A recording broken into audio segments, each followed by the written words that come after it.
share my screen.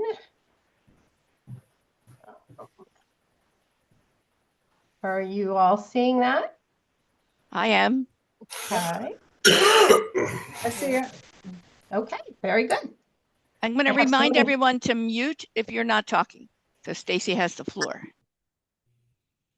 All right, just by way of introduction for those of you, I know I was with you a few months ago, but for those of you who weren't in that meeting, just by way of introduction, I want to tell you a little bit about Red Wine and Blue real quickly. We are a nonpartisan 501c3, most of the time, some of the time 501c4. We're run by women, for women. We consider ourselves a political on-ramp for women who haven't been previously engaged in politics, and a very easy add-on for those who are. So you can think of us as less about traditional politics and more about friends working together to fight a common cause, like-minded friends. We build community by providing digital content, virtual trainings, messaging strategies, and all the tools that women need to get out the vote, to be their own get out the vote managers, basically. We're on the ground in 5 states, Pennsylvania being one of them, and where we, on the states, we mobilize and engage women, as Reverend Jones said, through in-person meetups and community events. We focus on the demographic of suburban women, but we always accept accomplices. We teach them how to use their voices and how to get out the vote using what we call relational organizing, which is the simple concept that friends talking to friends is the most effective way to get them to the polls. We know that a woman's ability to have conversation is her superpower. That's what we believe. And we teach them how to use that power to make change. And I think it's important to note, we are a suburban women program, but we are attempting to dismantle the misconceptions about suburban women and what the media tells us suburban women are. We understand that the suburbs are diverse, and all of our content and our mission are reflective of that. So I wish that I was here to talk to you about something a little happier, but we're here to talk about Project 2025. And I'm sure most of you, being as engaged as you are painfully aware or have heard of Project 2025. It's a frighteningly anti-democratic and goes against what the vast majority of this country wants. And unfortunately, that includes Republican and Trump voters, because I don't think that they are buying into the fact that this is going to be the reality if he gets in. They're attempting to control us. They want to make personal decisions for us, and they want to take the country backwards to when women needed to stay in the kitchen.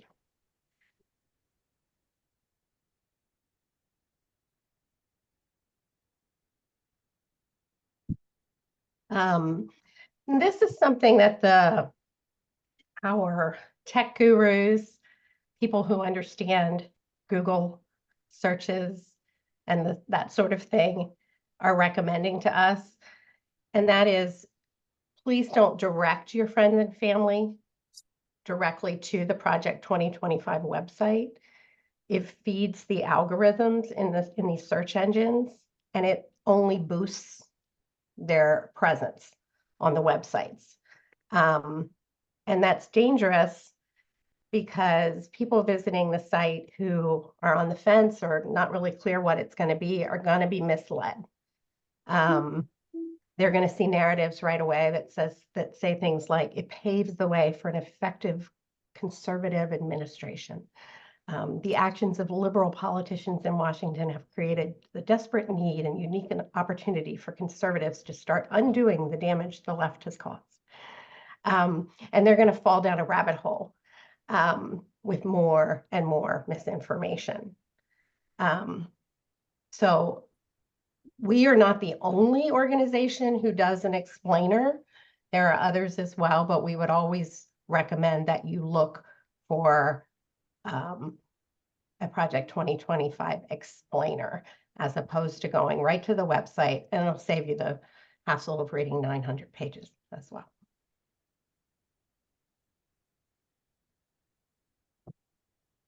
So Project 2025 is their vision for America.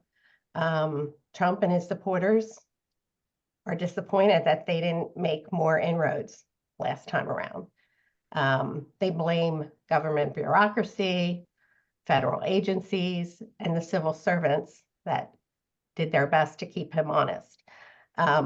So they've taken these past 4 years to craft this plan. And they intend and have stated that they're going to be ready for this on day one. So it's very, very serious.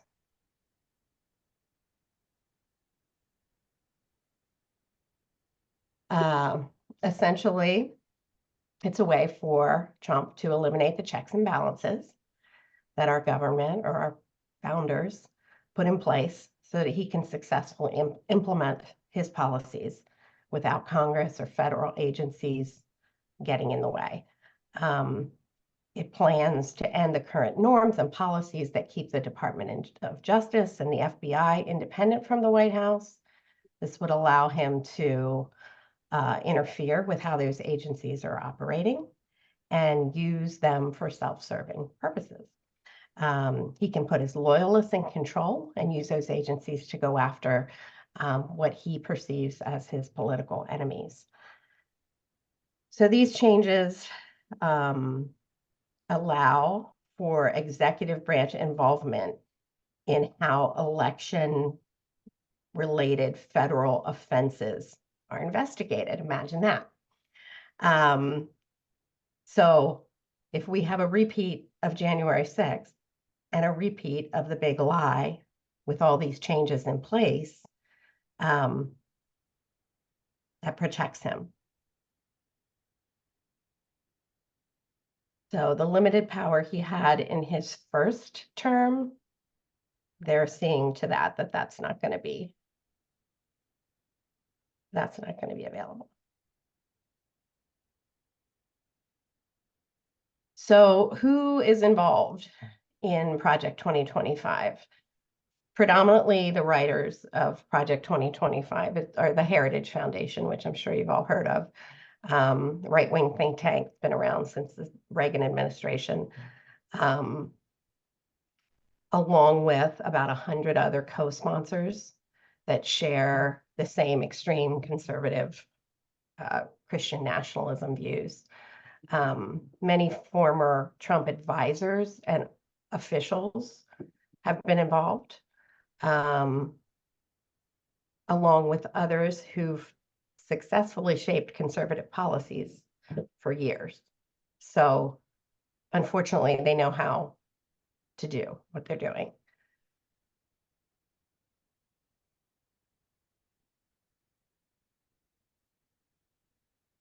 Well, why my screen's not wanting to move there. Okay. So why are we talking about it? We all have loved ones, family members who are gay, who are trans, who are in the disabled community, who are teachers and librarians, who've had issues with reproductive health, family planning, who rely on Social Security and Medicare. We're talking about this because it's going to affect all of us in one way or another. It'll fundamentally change what the founders intended for our nation. Their vision for America is very different from the majority vision, and that's important to note. If MAGA Republicans are asked if they want to lose their Social Security or their Medicare, if they believe in public education, The answer is probably yes. They've probably all benefited from those things, but they don't understand that this is for real. And I have people in my orbit who have said to me over and over again, well, it's not going to happen. Not going to happen. He wouldn't do that. It's really hard to convince people. Really hard to convince people. And it's in writing. It's in writing for everybody to see. Oops,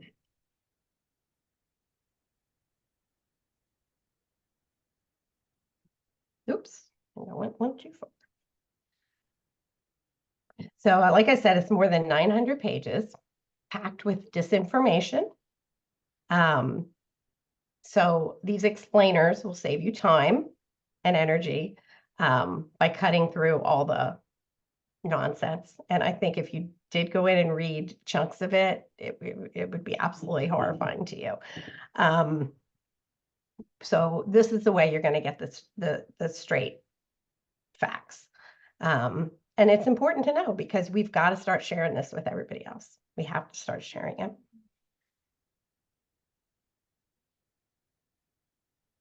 So the 4 pillars that make up Project 2025.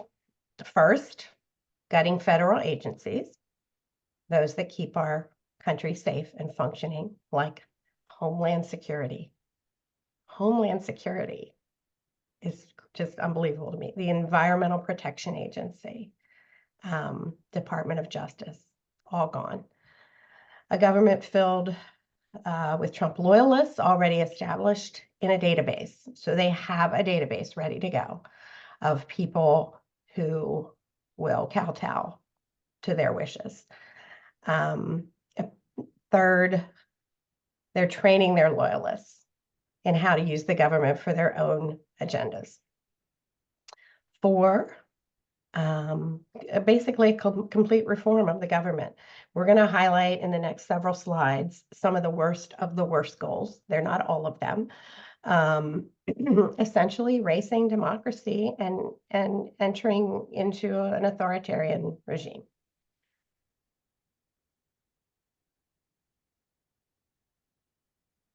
First one, whoopsie.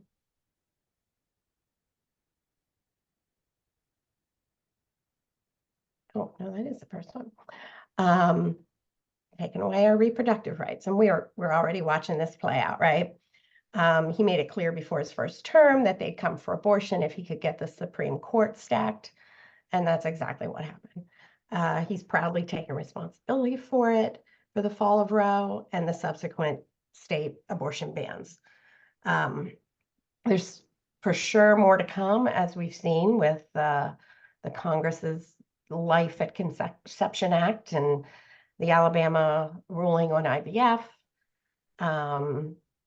They do plan to institute a national abortion ban with no exceptions. They're planning to reverse the FDA approval of abortion pills. We see that playing out already in the Supreme Court. They will track, limit, and ultimately ban the mailing of abortion pills. They'll restrict doctors' ability to provide telehealth services for medical abortions. They'll scrutinize the companies and factories that make abortion pills, probably putting them out of business. Demand data from the states that currently allow abortions so that they can determine their next move. The government will eventually declare that abortion is murder. And if that becomes the law of the land and they're tracking who has abortions, criminalizing women is next. Project 2025 uses religious justification to demonize recreational sex and contraception. And the plan also calls for restricting our access to STD testing, birth control, and IVF. STD testing. Imagine that.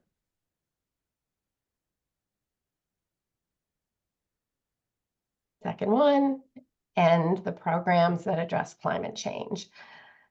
Project 2025 is aligned with known climate deniers. It rejects regulations that reduce environmental harm. It seeks to reduce or eliminate the EPA altogether and other agencies that are focused on environmental protection. You'll remember in the early days of his first administration how all of those things were wiped from the websites. So they never quite made it to the end goal, but they did what they could to limit the effects of those organizations. It'll reduce funding for renewable energy for certain, and it'll expand drilling, Arctic drilling, and coal mining. It would remove the U.S. again from international climate change agreements and remove domestic protections for endangered species, wildlife, and federally owned lands.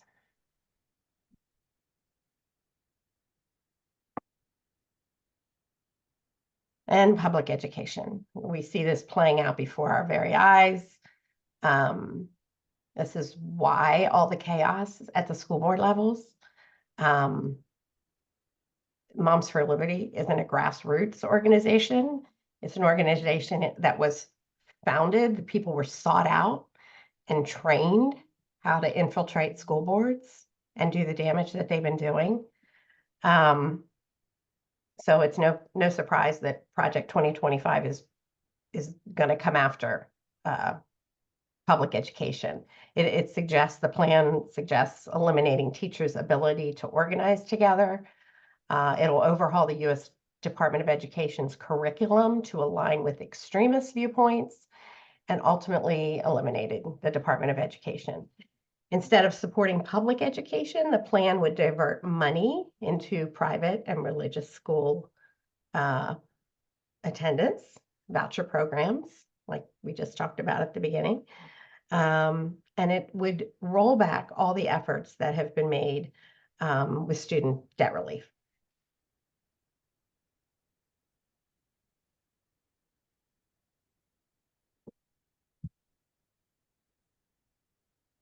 It's shameless in its attacks on human rights, particularly LGBTQ people. The plan demonizes and potentially criminalizes transgender people and would prevent them from serving in the military. It'll remove federal protections for all LGBTQ plus people, allowing them to be fired for their sexual or gender identity. It suggests conversion therapy. We've worked years to get rid of conversion therapy, and it's going to be back. And the language in it is leaning towards anti-surrogacy, which certainly would impact a lot of families, but particularly the LGBTQ community and family planning there. Project 2025 says that the U.S. government should maintain a, quote, biblically based definition of marriage and family, and that of heterosexual two-parent families only.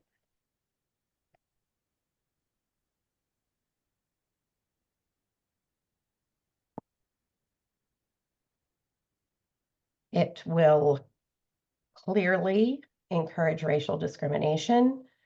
The authors don't like the progress that's been made to end institutionalized racism and increase efforts for diversity and equality, racial equality and inclusion in America. Again, hence all the attacks on DEI in the schools right now. The plan would ban those efforts altogether in the federal government and potentially fire government workers, even if they've participated in DEI trainings. It also calls specifically to end diversity, equity, and inclusion offices in the military. They'll stop federal agencies from collecting data that could be used to address racial inequality. And it would end the Fair Housing Act, which would allow discrimination against non-white Americans.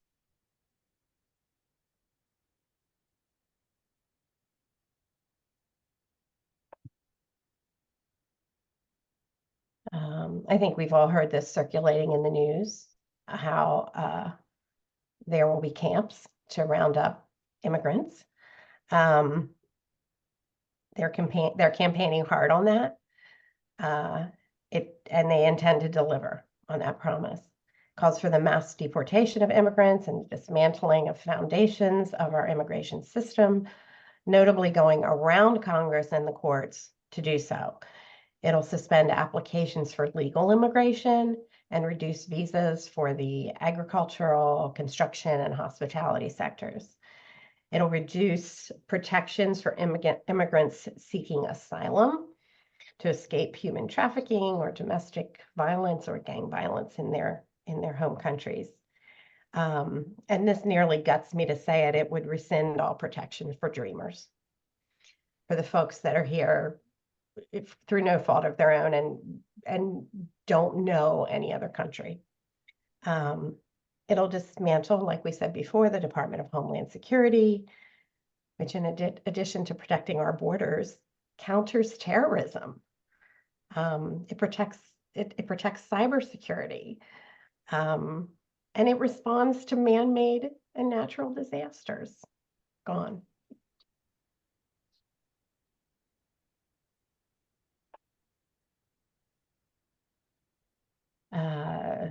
Of course, this is all based in Christian nationalism and a biblical worldview.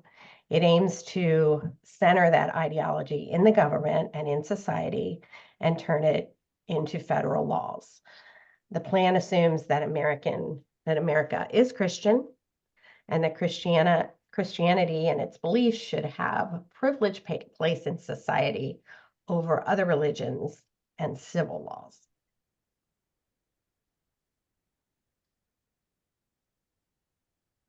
And of course, it'll give unchecked power to the president, which is what Trump has wanted, I think, from the beginning. It's a power grab. It's a plan to shift America away from democracy and towards authoritarianism by giving the president and his administration more power and ensuring that they can maintain it. It plans to end FBI's efforts to combat disinformation, to reduce the military's efforts to counter terrorism and domestic terrorism, to remove Congress's ability to review U.S. foreign arms sales, reduce congressional power by limiting their oversight committees and shifting their oversight power to the executive branch. The plan would reinstate an executive order from Trump's first term, it's called Schedule F, to reclassify tens of thousands of current non-political government employees, eliminating their employment protections and making it easier to fire them. They were a thorn in his side for 4 years. So there's a plan for that not to happen again. They could then use their database of loyalists that have trained in their academy to replace those fired civil servants and pack the entire federal government with loyalists. So those are, again, some among the most disturbing of the goals. So, what do we do? I mean, you all do it all the time, and I'm sure you're tired. A lot of us are so tired. But we keep going, we keep going. It's something we need to worry about, but it also should be a motivator for us. We need to vote for candidates that share our vision of what America should be, or we won't have our democracy.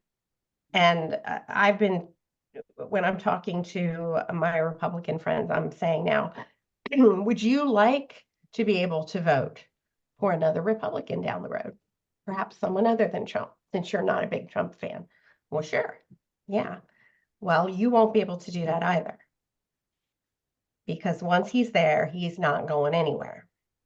And that does seem to be resonating. So sometimes, not enough, but so, you know, lots of organizations out there that can provide tools that we need, information on this stuff.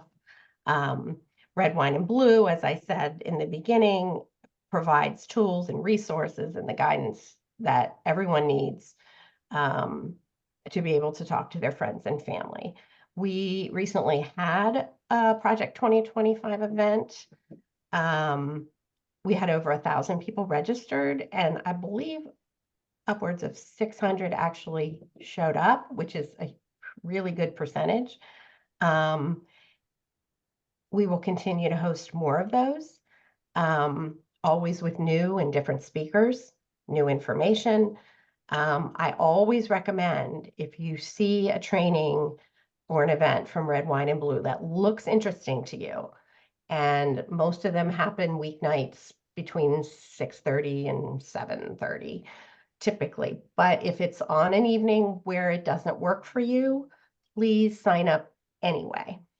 If it's a recorded event, which it is about 95% of the time, occasionally we can't because of copyrights or something, or if the speaker asks us not to. Most of the time they're recorded.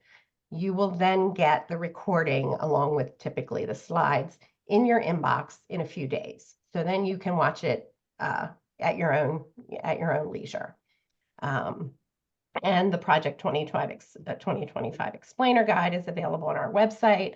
And like I said in the beginning, lots of groups, well, I shouldn't say lots of groups, other groups have done explainers as well.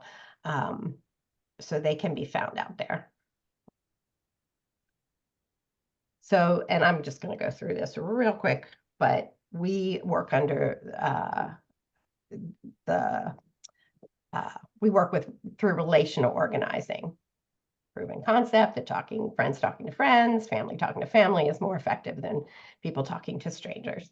We just got back our independent analysis from our 2023 organizing campaign, and we showed an increase of 10.1% in the areas where we had organizers on the ground and people were using our Rally tool. That's a pretty big number. And I think more importantly, an increase of anywhere between 17 and 26% in people who would not have been reached through traditional organizing. So we're talking about third-party candidates, people who aren't registered to vote. You can't go canvass to someone who's not registered. So that's a huge percentage. And you know, we believe that that's the way, is that you need to be a little bit of a detective and find those people in your orbit who are not voting. And then find the people who are registered to vote and make sure they're voting, because we hear over and over again right now, there's no good choices, I'm going to sit this out, which is nonsense, as we all know. So we do not want anybody to sit this one out. And that's just how to get to our rally. There'll be a link for that at the end. What's nice about this as a tool, and you probably all have used if you're out canvassing, you probably have used Reached or Vote Builder. The nice thing about the rally tool is that it reaches everywhere. You're not just going to get information on constituents from certain districts. You can get information on anybody from the state. So you may live in the Philly area, but you have friends in Erie. You can check their voter status as well, reach out to them, make sure they're voting. You can see their voting history, which gives you a little bit of an indication of whether they're, you know, super voters or casual voters. And it's a great way to start a conversation about that.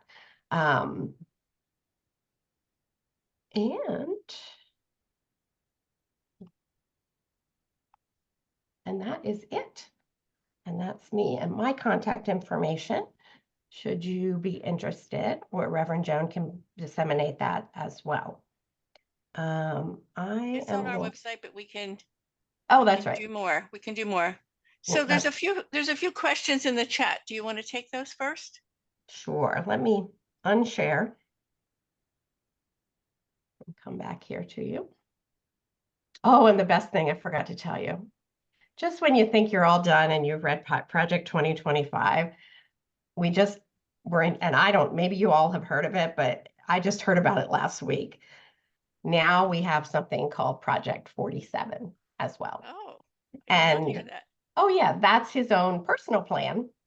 And I started to skim it, and I quite honestly couldn't take it. So stopped. But I do have a link for that for you as well, which I'll share here while we're chatting. Yeah. Oh my So goodness. the fun never ends. Let's see, what questions do we have here? So do you want me to read them or? Sure, that's fine. So this is from Donna Alcorn, I think. I'm curious as to why the more liberal news media outlets not speaking out about this. Like I haven't heard it on MSNBC. Right. As a example. You say you haven't heard it? I've heard Project 2025 mentioned, but not explained. Yeah. Well, that's a great question, Donna. Yeah.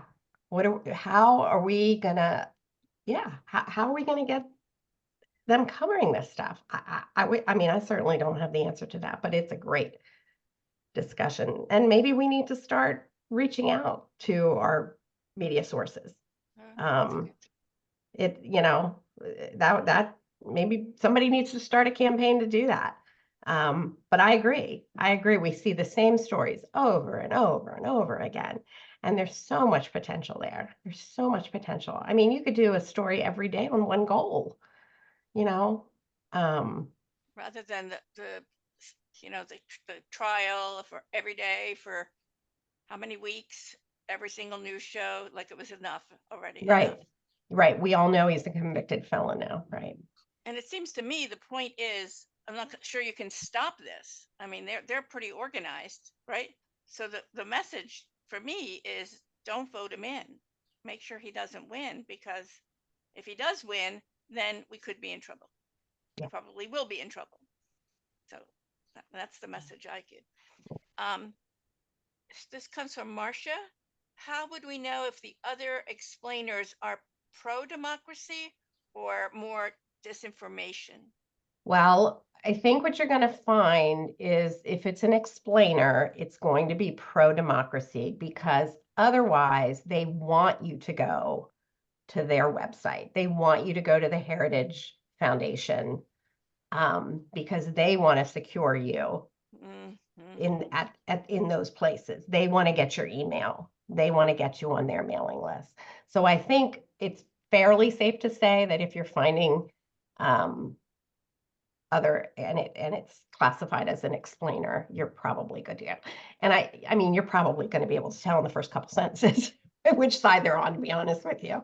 And I wish I could think, because we had a really great group on that had a good one, and I'm drawing a blank. I may think of it before we're done, but and if I don't think of it, I can get that information and send to Reverend Joan, and she can disseminate that to you. Yeah, definitely. So one more here from Carrie. Some are worried that when you try to motivate folks who are unregistered, they are likely to be fairly disaffected and uninformed, and you might motivate them to vote the wrong way. Any thoughts? Yes. So we are talking about that with our volunteers as well, how to kind of combat that. One thing we're talking a lot about is ballot roll-off. I would imagine most of you know what that is. I didn't, quite honestly, until a short while ago, but Democrats seem to go in and vote for the top of the ticket very often and do not vote down ballot. And their reason for doing that is they didn't have time to research it. In my opinion, is when Democrats are just too good. They're just too well-meaning. So while obviously we would love for everybody to learn about their down ballot races, right now, I don't think we have a choice but to vote blue no matter who, or we're not going to be able to vote again, because there are very few down ballot races, at least that we're following in Pennsylvania, that aren't aligned with the same values. Sure, are there moderate Republicans out there, and may they come back someday? I hope so. I think we need a healthy two-party system, but they're not running right now. They may have been running in the primary, but that's not. So it's, it's fair game. If they're on the ticket right now, they're gonna they're gonna vote with the extremists once they get in there, more than likely. So yeah, I think it's important, and I think we tend to try not to talk Democrats and Republicans. We will talk common sense, voting your values. I would always recommend starting a conversation with someone. The first thing we recommend is that you look them up in our Rally tool or a similar tool and find out how they're registered, because that's all public record. So you can find out how they're registered. You can see their voting history, if they're, if they vote all the time, if they vote sporadically. Our tool will give you things like their U.S. House district. I'm in Scott Perry's district. So to me, I go through my list regularly, and I'm looking for people who live in PA 10, because I want to make sure they're voting. It'll give you the PA House and Senate districts. So those are helpful. If you know candidates, and you can be speaking specifically to candidates in those races, by all means do that. And we will be closer to the election.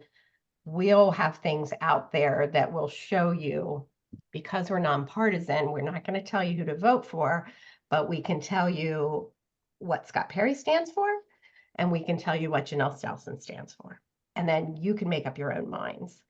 So, while I guess there's no guarantee, I wouldn't be broaching the subject of voting with someone that I thought was on the other side necessarily, or I'd stop the conversation real quick if I figured out that they were, because those aren't our targets. We can win if we get registered Democrats and independents to vote, and new voters to vote. And a lot of people are saying that the Gen Z is going to be really important. We don't focus on that demographic, but I tend to agree with that based on my kids and their friends. Yeah. So Carol Balance, I fixed my microphone. I had it up for a sip of coffee. And then someone's asking for a link to the rally. I'm sure you're going to put that up again. Yeah. And let me ask if there are any other questions for people who don't want to type it, but just want to say it. Speak it. And I'm not an expert. I would be happy to just have some conversations about some of this stuff with you all, because you all are as engaged, and I have book club with Donna regularly, and she knows way more than I do. So I'm sure that's the case for a lot of you. Yeah, Unitarian Universalists know what's going on. Yeah, y'all know what's going on. So there was a huge rally in the Capitol today when we were leaving, and I think it was home healthcare workers, but it was organized out of Pittsburgh, and we UU's got a shout out. They said that the Pittsburgh UUs were part of the team, part of the partners or something. I'm seeing links in the chat. Neil Goldstein has a question. Right. Stacy, I don't know if you know this, but I'm wondering if that 900 dreadful pages includes the Heritage Foundation's plan to address the many lawsuits that I think are going to have to be generated by all of this outrageously unconstitutional and unfounded crap. I don't know specifically, but I would say based on what I do know, I think there's a plan for that because I mean, I mean, we all know that he's really running to avert, all of these trials and prosecutions. And so yeah, I think they're going to separate from um, the judiciary very quickly and, put all the power into the executive branch. They're going to bypass Congress. They're going to bypass the judiciary, so I don't know the specifics of it, but I would put money on it that there's a plan for that. Does anybody And the else know? Heritage Foundation doesn't, I mean, they're very efficient, they're very smart, they They're know what they're very doing, smart. and I don't like Yes. what they're doing, but it's not like they just started doing this. They've been around for a No. while, and they're very strategic and knowledgeable about Yeah, what they want to and- do, right? yeah, absolutely. They're a think tank, and they're very smart. And they They're think. very smart. They've accomplished a lot over, since their inception in different ways, but this is like I feel like it's, the end game now. Yeah, absolutely. Donna, you have a comment or question? Yeah, thank you. Thanks, Stacy, for that overview. I have just a quick announcement to, if people want more education, is that the UUCY, the York congregation, is having an international speaker, Dr. Reverend Pamela Cooper White, who's a progressive Christian minister and also psychoanalyst. And she is going to be speaking about the psychology of white Christian nationalism. And she's very good. I have sent out, she had a lecture that she did for the Lutheran Church about a year ago, which is excellent. And the part about this is that there are many Christians that are against Christian nationalism. And so that's what she is. And like many Baptist, I mean, there's a lot of people who consider themselves Christian that are not liking what's happening. So this is a way, if you'd like to come, it's 10 o'clock. You can come on Zoom. Just go to our website, or you can come in person. It's June 16th at 10 a.m. But it should be, and she's going to be having a talk back after the service so people can ask further questions. Awesome. Very, very good. Very good. Yeah. So I'm back to the chat again just for a minute. I think it was, I'm sorry. Who's Carrie? Carrie from, hi, Carrie. Can you put your email in the chat so I have it? I did. It's up there. It's up there at the top. Carrie. Okay, good. Good. Thank you. Carrie has folks who want to make phone calls in Pennsylvania or anything. Knock on doors. Yes, knock on doors. Yeah, we want to Okay. come. We want to drive and stay Okay. over and yeah. Okay, we will make that happen. And just for other announcements, for people who haven't seen it yet, our e-blast will go out by the end of this week. UUA National is hosting 2 phone banks for people across Unitarian Universalists across the country to make phone calls into Pennsylvania. And that will be on September 17th, it's a Tuesday night, and then again on October 15th. And more information about that will be shared. We want to spread it out there, so you're going to see it often.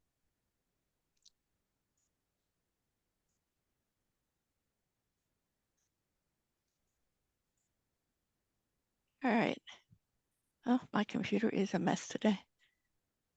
All right.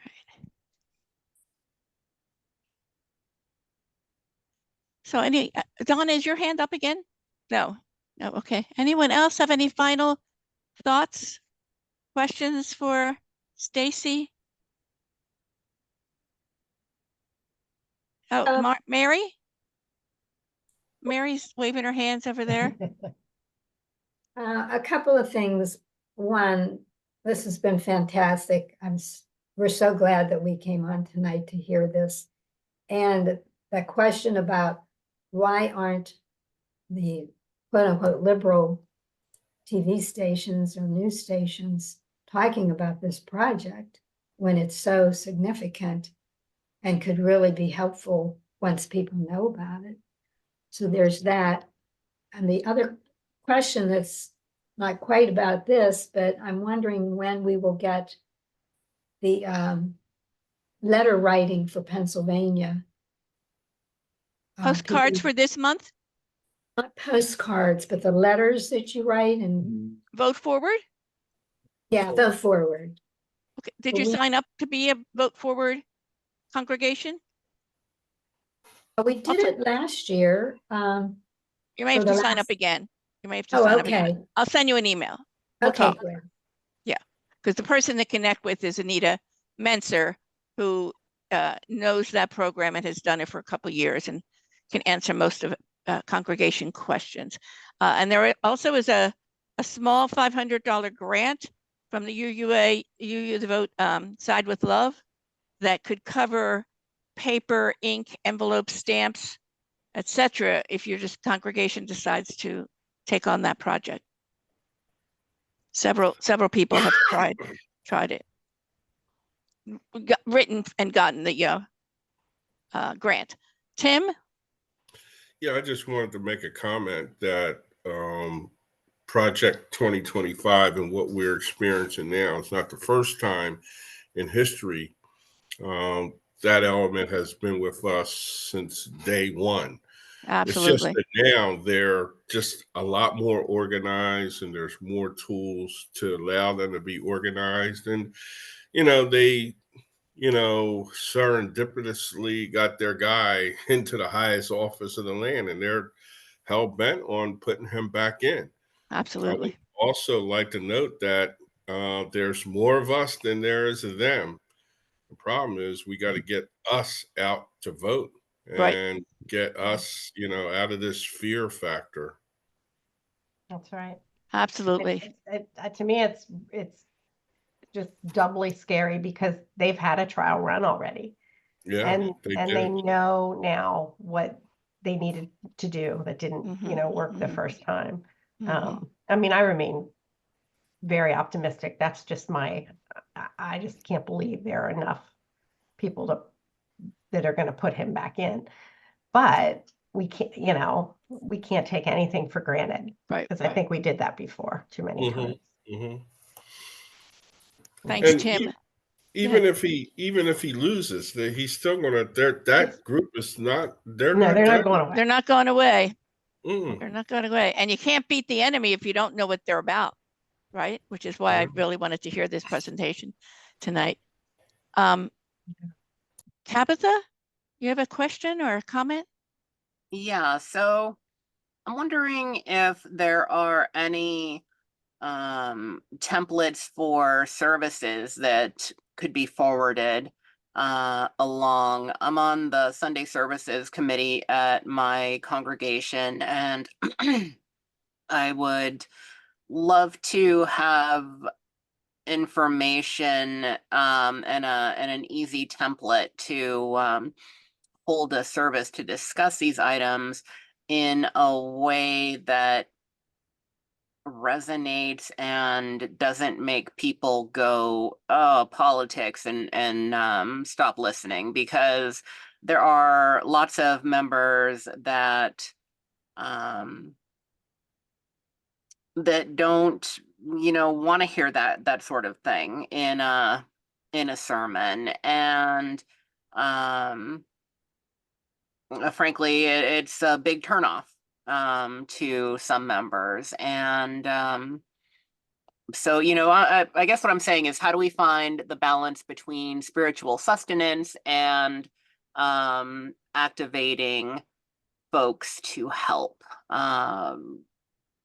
And I guess that's a really big question, and I don't exactly expect anyone to have a good answer, but I thought I would throw it out there. So thanks.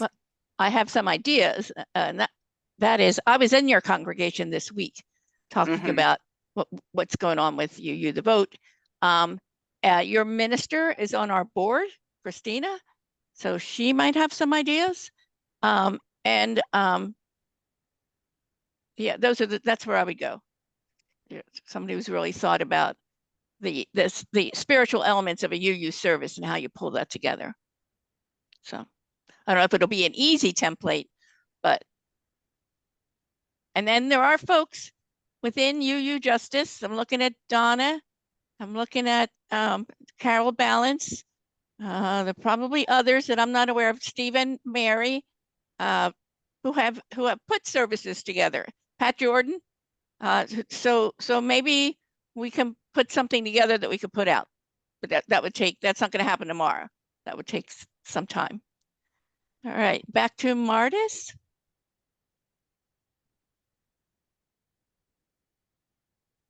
There you go. I guess I have two concerns that weren't addressed tonight.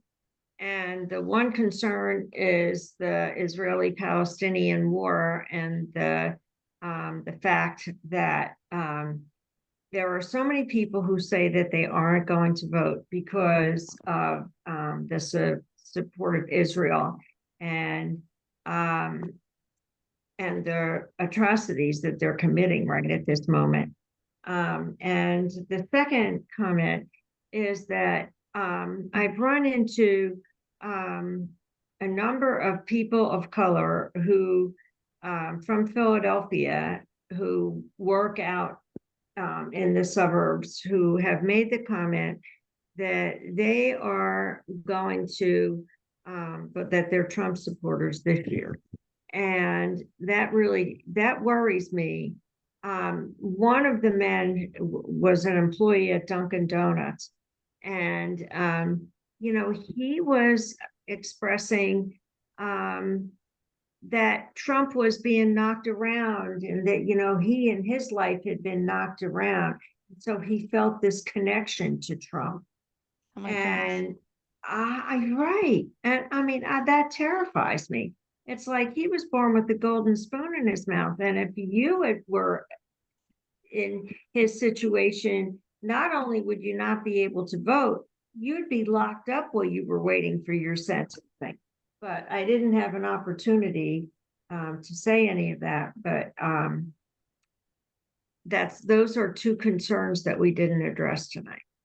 Yeah, and the other concern I think was mentioned is a lot of those African-American young people, Gen Zs or whatever they're called, are just opting out of voting. They don't see what they get out of it. They don't see how they need to participate for it all to work. They just don't get that. And that is a big part of what we have to tell, especially those young people that you might have in your family.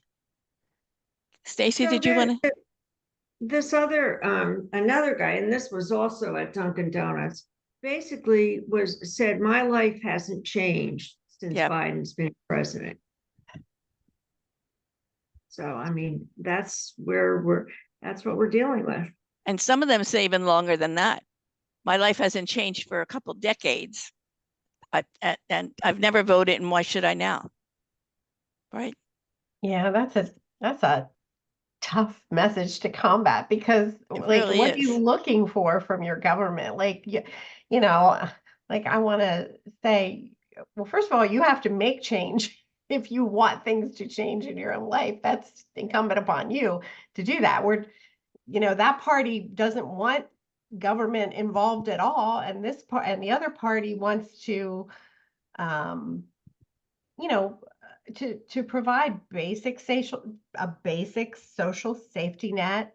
So you're going to have nothing with the other party, but at least you're going to have, some of those, even imperfect, but programs. Something, right? Right. And I've been saying that a lot, when someone says to me, it's the lesser of two evils, or that you're two evils. And I'm like, we have an imperfect person, which we all are, and pure evil. Like there's no comparison there. And you know, as far as the Gen Zers go, my kids are as disenfranchised as the rest of them, but they're going to vote and they know they have to vote.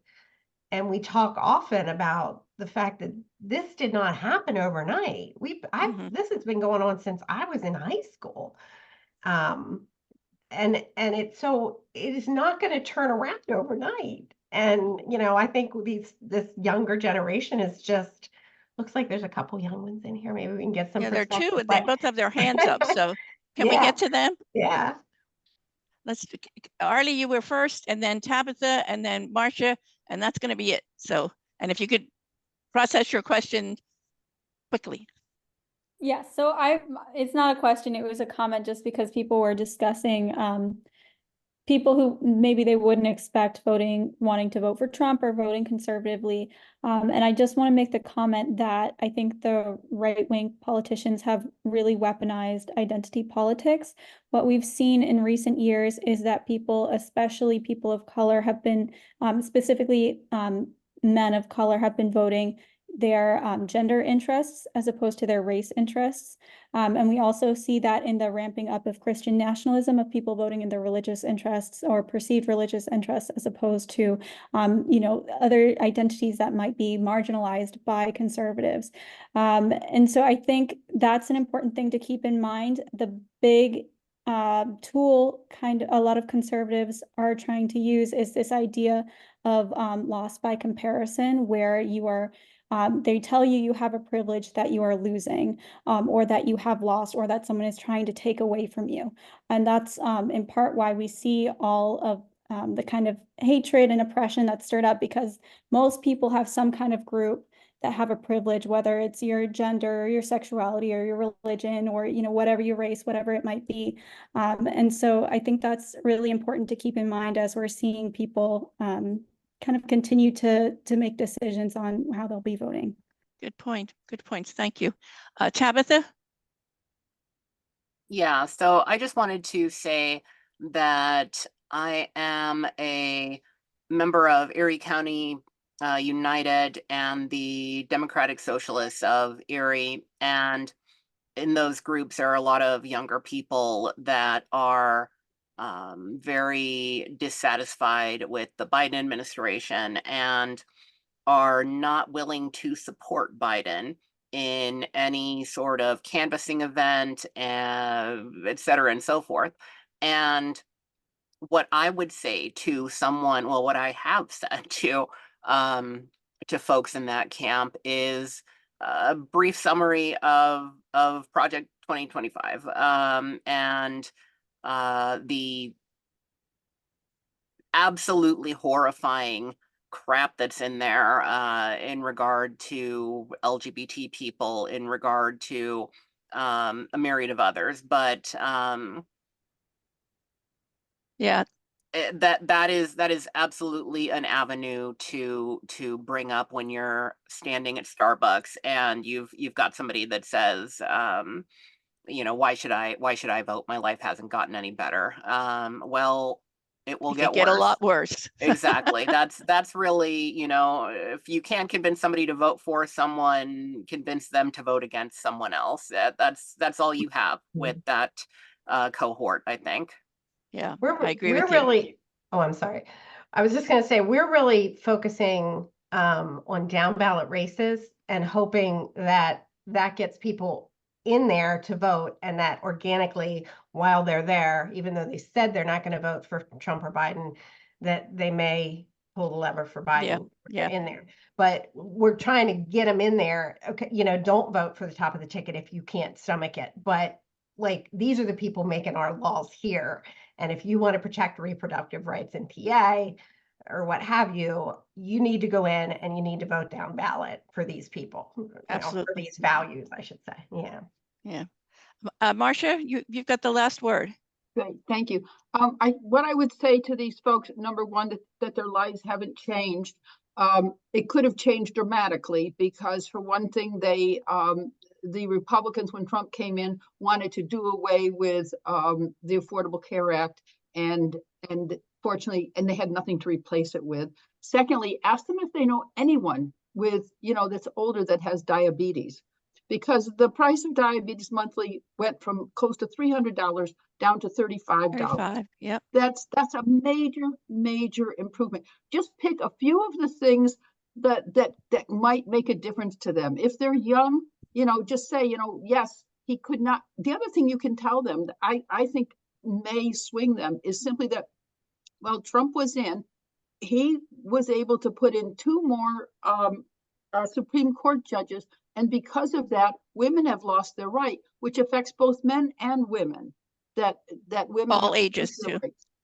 And so, yes, of all ages. And so I think that those kinds of things, like the next person that comes in is going to most likely will have the choice of putting in another Supreme Court judge. So At if least you one. really want it stacked 7-2 instead of 6-3, if you want things to change, you need to vote for Biden. I understand he's got some terrible flaws, but he's human and he cares.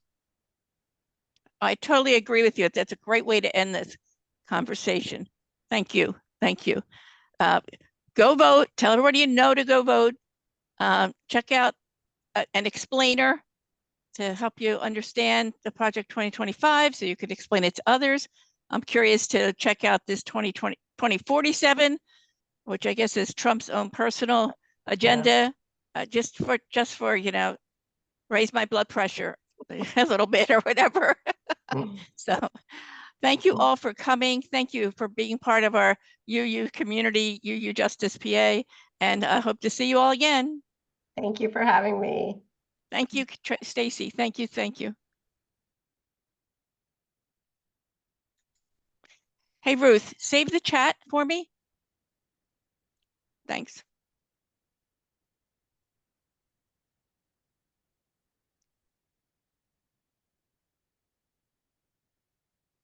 And does Stacy want to go away now?